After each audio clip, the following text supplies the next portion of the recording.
Give me all your raw impressions. It's Tiny Toons Tuesday. Oh, we're gonna try to pop this out today, huh? Hello and welcome to Tiny Toons Tuesday. Yeah. All right. Busy day. I got up around 6 and started crocheting and seaming and puzzling, and then you got up, and then Izzy got up. Oh my gosh. Doctor's appointments, back home, doing this, blah, blah, blah. I'll be rushing off sometime later today. You're rehearsing for your show. What is today? Today's Tuesday, for this Thursday at the Drake, Dinosaur Jr. We're doing our first Without a Sound complete album show. So I got to go and continue to ingrain the songs into my brain. I got more brain ingraining to do. So what's the anniversary of that one? I don't know, 30th probably. Is that also the 30th? What is happening? Everything is 30 years old. Everything. So it's called Without a Sound. Dinosaur Jr. And the other day, we were having a really nice... We were doing dishes, as we constantly do. Don't we all? It's endless. Anybody who gives a fuck is doing dishes all day long. Yeah. If you don't give a fuck, you're not doing dishes. But we give a fuck. Yeah. So true. We're doing a lot of dishes. But we were doing dishes the other night, and we started to listen to music. I don't know why. What was the impetus behind this? I don't know. We were doing dishes together, and then for some reason you just were like, I want to listen to this album, and you put on Wilco's A.M. and which is their first. That's their first album as first Wilco. Album. Yeah. And we listened to it from front to back, start to finish. And I've often liked to say that I loved that album when it came out. And at the time, it wasn't embraced. I'll put it that way. There was a lot of anticipation around the breakup of the band Uncle Tupelo sent ripples throughout the indie rock scene. And because the band had become quite powerful. I mean, they were a powerful band. They were kind of this country punk band. And I'd heard their early recordings. They were punk. Like there's that song I played for you recently. I know. I guess they've been kind of on our mind lately. Yeah, I had played Uncle Tupelo. I'm like, well, they had this song called I Was Drunk and I Fell Down, and I played the song, and you were like, what? And you'd never heard it, even was though so funny. Yeah, you were I would say semi-immersed in the Americana scene, living in Minneapolis, which was really it's a hub. It was a hub of the burgeoning. Did you hear me say that? Burgeoning. The burgeoning Americana scene, which seemed, it was, I would say Minneapolis, Chicago, these were the places that the bands that became known for. We cradled that scene. We held it up. We loved it, and we showed up for it. And initially, Americana, like, to me, it kind of came out of like a punk scene, you know, and kind of similarly to Dinosaur Jr., it was like kids who were into punk who were kind of expanding their musical horizons. But in the case of Uncle Tupelo, they were expanding it towards a more country flavor. Can we talk about all those different connections actually real quick? That's interesting you said that, because you're right, but I would never have known or even thought about that connection, you know, myself, when I was listening to that music. But Jay always describes Dinosaur Jr., right, as ear-bleeding country. Somebody just... Oh, he did. That's right. Yeah. Jay did. Yeah. Yeah, that's right. Yeah, he calls it ear-bleeding country. And I don't know if he liked Uncle Tupelo, but I'm assuming maybe he did also. Who knows? Well, Uncle Tupelo were kind of in the wake of Dinosaur Jr. Right, but Dinosaur I mean, Jr., you guys were all kind of in the same... We were. Sort of we were in the mix. same That's stew. all I'm saying is you were in the same stew. Totally in the same stew. But what happened is two very different sounds. So like there's the Dinosaur Jr. So you guys went from like Deep Wound to Dinosaur Jr., and then I don't know what Jeff Tweedy did before Uncle Tupelo, if he played in a band before, but I'm sure they had a punk band. I'm sure. So that's what I mean. He was in like a punk band then Uncle Tupelo. So like you guys went different paths as far as like sound and genre. Although early Uncle Tupelo, they were a power trio, and kind of a post Dinosaur Jr. power trio. Husker Du probably was an influence for them. I would say there was a lot of, let's so just that's what I mean. There's like kind of this crossover, right? Between sort of a country sound and almost a punk sound. And we definitely had it. Our first show, one of the first Dinosaur Jr. shows was opening for a band called Jason and the Scorchers, who were kind of a college rock country punk band. Okay. Like they wore cowboy hats and they played this. So the country punk was actually a big part. Even before hardcore, there was bands in Los Angeles like this band X, who were they were a big kind of early Americana. Really? Before the name Americana was stuck onto it. But I would say that Uncle Tupelo, they did that record called Anodyne, which really kind of galvanized this thing. And but I was kind of curious because I was not a huge fan of Sunvolt, and we've been through So this. basically what happened is Uncle Tupelo had these two main people, right? Jay Farrar and Jeff Tweedy, and then they split and did their own projects. One was Sunvolt, the other was Wilco. Yeah. Or is. They both are still alive, I believe, to this day. These bands are fruitful and moving around. Yeah. So... but I went Wilco. But you went Wilco. Right away. I was I heard the record. You turned toward Wilco. And I went to see their first show in Boston and said hi, because I kind of knew Jeff Tweedy just from the scene, Lounge Acts and Chicago. There was, just the scene, the indie scene. So I kind of knew him, went to see the show, really loved that album. And in Wilco, of course, they're huge, and we stayed at their loft. We actually slept. Izzy and Adele and I all slept at Wilco's loft when we needed a place to stay in Chicago, which was great because the hotels were like $700 a night. So we slept in the bunk beds in the Wilco loft. A really incredible experience. That was really, really nice. Yeah. And and that was after we had seen Jeff Tweedy. He played at Deerfield. And we said hi. He came out and said hi. I feel like we did stay there because I basically said to him, I was like, "You did. Well, do you know anywhere to stay, Jeff, in Chicago? Gee, we're going to Chicago, and boy, I wonder where we're going to stay." And he's like, "Yeah, you can stay at the loft." So we did. Oh my gosh, I kind of put him on the spot. Sorry about that. So anyway, after playing Uncle Tupelo for you a couple of weeks ago, when we were heading out to Boston, because we had that time together in the car where we're playing music for each other. And so again, we were doing the dishes, having this wonderful musical conversation, and then playing songs for each other. I'm like, God damn it, I want to listen to A.M. again. And we played it, and holy shit, it's better than I remembered, which is, I gotta say, that surprised me. And not only that, but that I knew like solidly like half the record. I'm like, oh, I remember this tune. But at the time, Wilco was not embraced the way that Sunvolt was. So I've always had a little chip on my shoulder about, I was one. I was there at the beginning. I supported Wilco. Look at my thumbs up on the screen. I want to say something about that, where you're saying that there was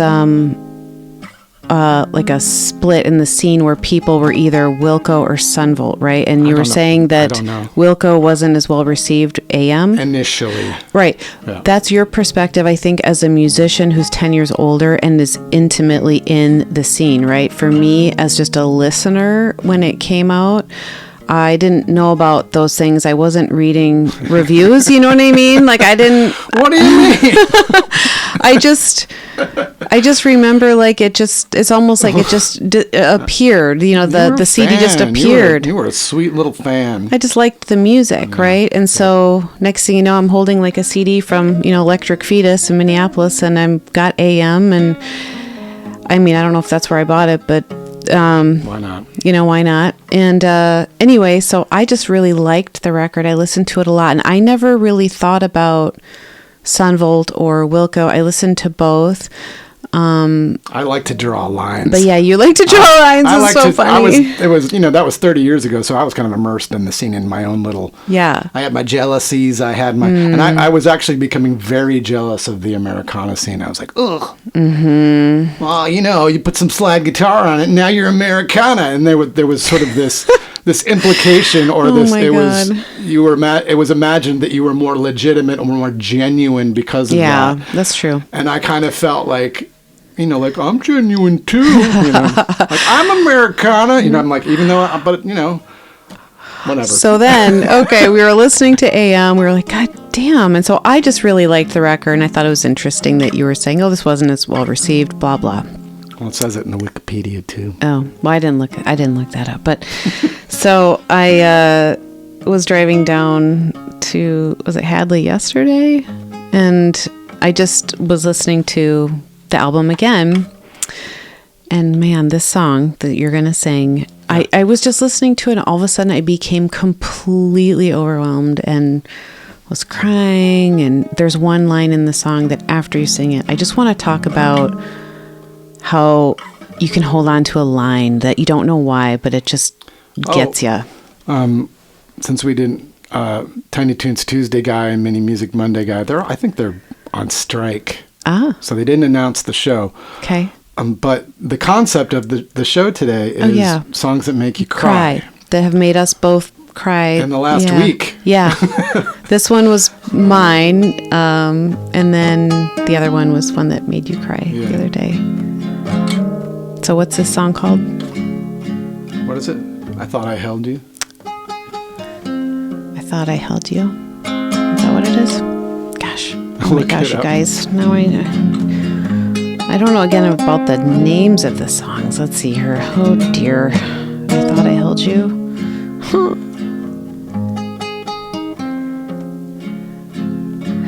I really like the guitar on that album too, by the way. It's so nice. So many guitars on that album.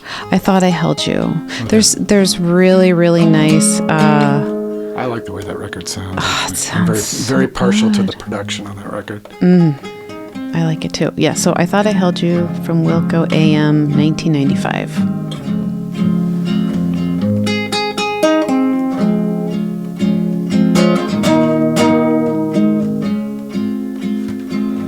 You're like a moon that's full,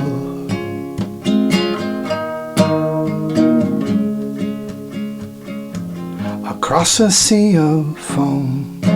I'm the sky you've been burning.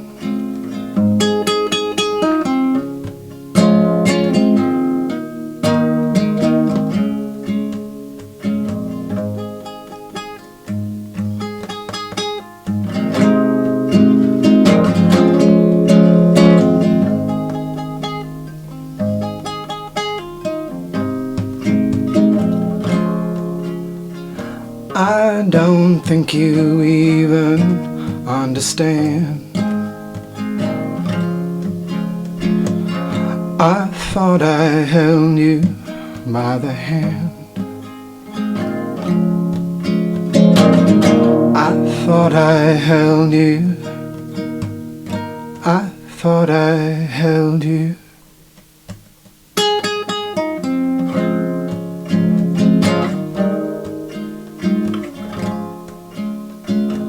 I'm like a songwriter. You're the reason that I've run out of metaphors.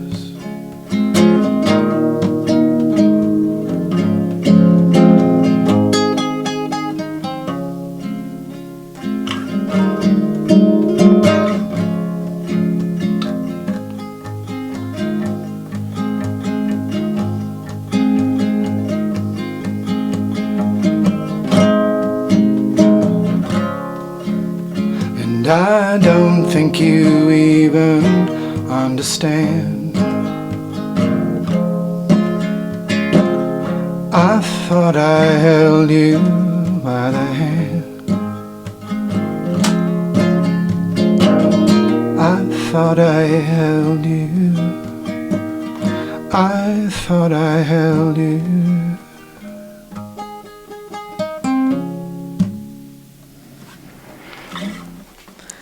Gonna make me cry now. Oh, gosh. You didn't cry. I think, you know, a lot of songs, I mean, I'm going to play... Can I have that real quick? Yeah. You know, you play... It's funny, like... you know, it's more like giving tribute to these songs because you can't play the when you cry to a song, it has everything to do with like the texture and the way it's being sang and sung. So my line in here. What's your line? That kind of, you know, grabbed me by surprise yesterday while I was driving and the song was on and I'm listening, moving along, and then all of a sudden I hear it and I'm like, ooh, okay. I don't think you even understand. The way that he says it, right. It's so... I don't know.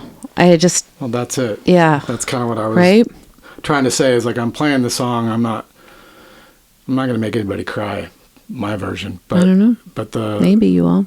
And the song I'm going to play, you know, initially when I heard it, I'm like, oh, I was like, I love this song so much.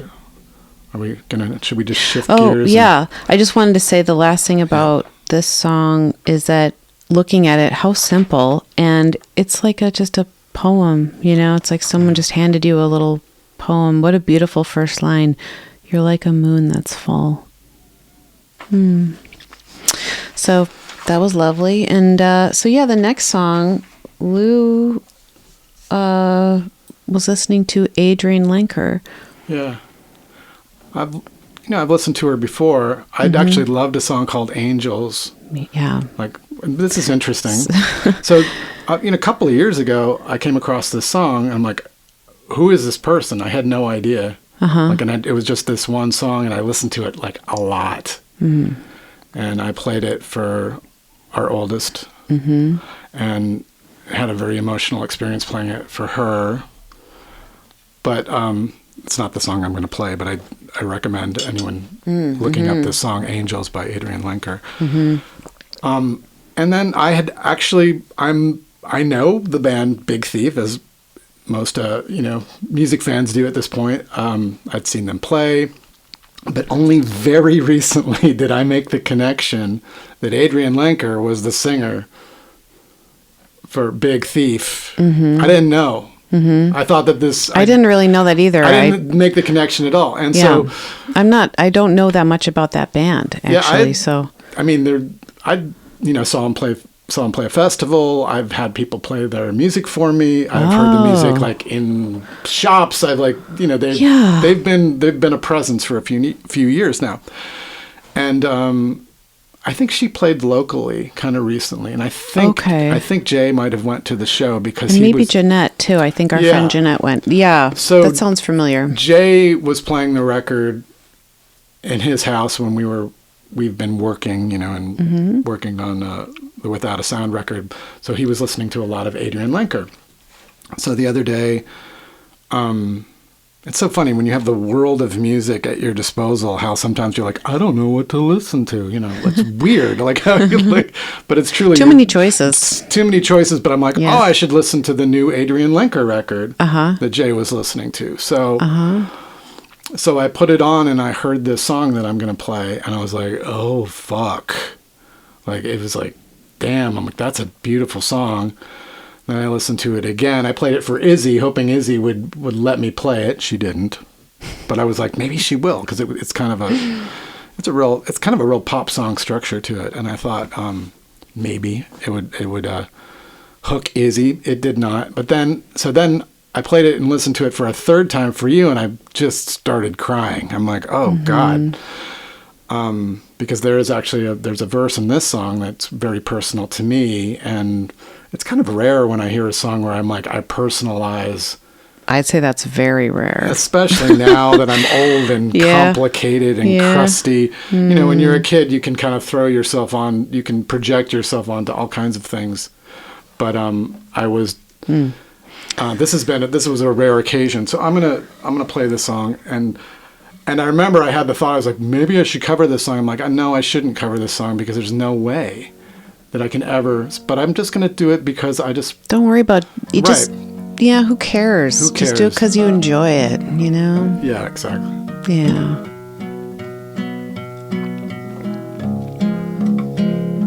Until I'm brave enough to call you, I just fall through every time. Wish I waved when I saw you, but I just watched you passing by. So much coming through every hour too. Can't get enough of you. You come around, I'm ruined. You come around, I'm ruined. You gave... I got nervous. Okay. You gave me no answers, nor asked me to lie. You just gave me an amethyst from your jeweled vest as you cried. So much coming through every hour too. Can't get enough of you. You come around, I'm ruined. You come around, I'm ruined. So much coming through, can't get enough of you. You come around, I'm ruined. You come around, I'm ruined.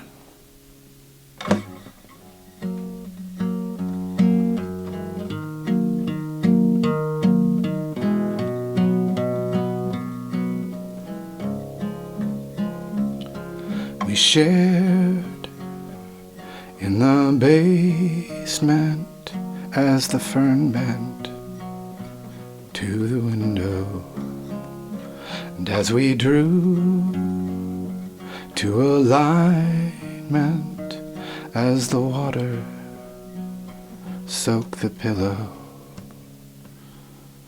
So much coming through every hour too. Can't get enough of you. You come around, I'm ruined. You come around, I'm ruined. So much coming through every hour too. Can't get enough of you. You come around, I'm ruined. You come around, I'm ruined. So much coming through every hour too. Can't get enough of you. You come around, I'm ruined. You come around, I'm ruined.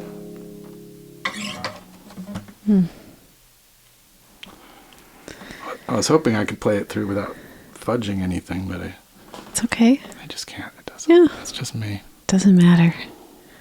Yeah. It's a beautiful song. I fucking love this song.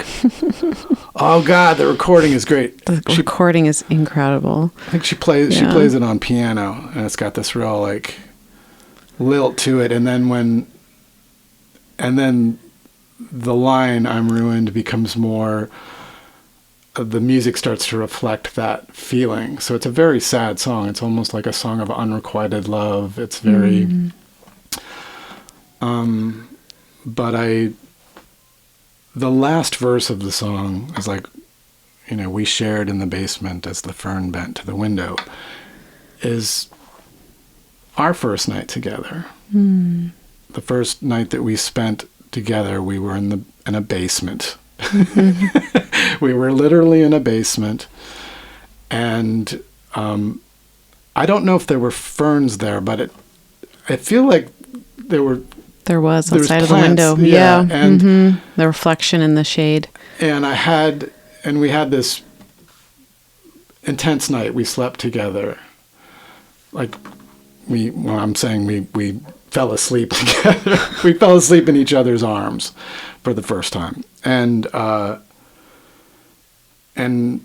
also with the fern imagery, like I had this idea, like it was cold, right? And but I had this feeling of like almost being in a rainforest, Oh. You know, when we were together. Uh-huh. I had this real feeling of like, as if we were like in almost like behind mosquito netting. And we were on this like a cot somewhere. Funny. And I was hearing tropical birds, and you had this, you were asleep on my chest, and you woke up and had this. I had a dream. Yeah. You want me to share it? I don't know. I mean, it's not. Well. Is it too much? I don't know. Too raw? Too personal? Well, you said it's kind of interesting, actually. Yeah. You should say. I thought it was kind of cool. Okay. Well, so I had a dream where, I'm sorry, I'm sort of like blanking now because I'm feeling on the spot. I didn't know I was going to talk about this dream, but, what was it? You were. It was like my Indian Well, name. yeah, you were basically surrounded by, it looked like, Native Americans, and they were in like traditional kind of Native American dress, you know, like headdresses and things like that, and jewelry. And it was like the chief came up to you and, you know, said to you, like, I can't remember if he gave you something or if he just put his hand on your shoulders, but he said, I call you beating heart. And then I woke up. Yeah. And I had been sleeping on your chest, but it was so vivid, this dream, you know, and I just remember it just felt very real, you know, like it just felt like, gosh, oh no, I'm going to cry. It felt real, and it felt true. Like when calling you beating heart, that's kind of like a way I would describe you. It's just your heart. You lead with your heart. So yeah, that's. And my heart knows things. Like when I'm not happy, my heart's not happy. When I'm not in alignment, my heart will tell me. Yeah. I have a heart condition. Yeah, that's funny. I don't even think I knew that then, but no, I mean I'd had, yeah, and I just the line, as we drew to alignment, and I'm like, that was a big alignment. That was a really big alignment, because that was when we knew that we were going to be spending some time together. So, anyway. Well, I think it's when we knew we were in love, right? Yeah. Yeah. Well, Adrianne and Jeff, thank you for those beautiful songs.